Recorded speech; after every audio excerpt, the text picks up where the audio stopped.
Et ce n'est qu'après le confinement de l'Angleterre que les députés ont eu l'occasion de débattre de ses mérites et de voter. Certains membres du propre parti conservateur du Premier ministre Boris Johnson n'étaient pas très contents de cela. Ils voulaient en savoir plus sur la voie de sortie, à savoir le lancement du plan de déploiement du vaccin. L'objectif, administrer des piqûres à plus de 13 millions de personnes d'ici la mi-février. Le Premier ministre a promis de faire preuve d'ouverture quant aux défis à relever pour atteindre cet objectif. Nous avons déjà vacciné plus de personnes dans ce pays que dans le reste de l'Europe réunie et nous donnerons à la Chambre des députés la plus grande transparence possible sur l'accélération de cet effort en publiant des mises à jour quotidiennes en ligne à partir de lundi afin que, élection après élection, les honorables députés puissent examiner les avancées réalisées chaque jour. Nadim Zahawi est le jeune ministre en charge de la mise en œuvre de la vaccination. Il déclare que les choses avancent conformément au plan. Donc nous disposerons de plus d'un millier de sites de vaccination.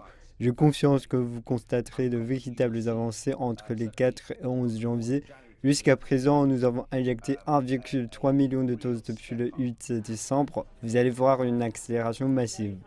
Les services de santé sont déjà prêts à faire face à l'afflux massif de patients. Les cas quotidiens ont dépassé mardi la barre des 60 000 infectés, mais le personnel médical déclare qu'il ne s'agit pas du principal problème.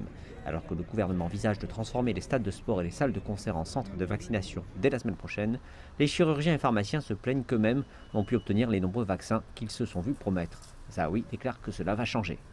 L'Agence de régulation des médicaments et produits de santé, la MHRA, fait tout ce qui est en son pouvoir pour mener cela correctement sans faire d'économie afin de tester chaque lot en toute sécurité. Johnson aurait déclaré à son parti de s'attendre à ce que les rues redeviennent plus animées au moment où les tulipes du printemps commencent à fleurir, ce qui ne les a peut-être pas rassurés.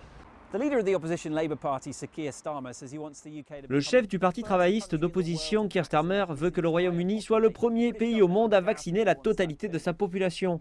Le gouvernement souhaite également cela, à n'en pas douter. Mais il y a de grandes questions quant à savoir à quelle rapidité cela pourra réellement se produire.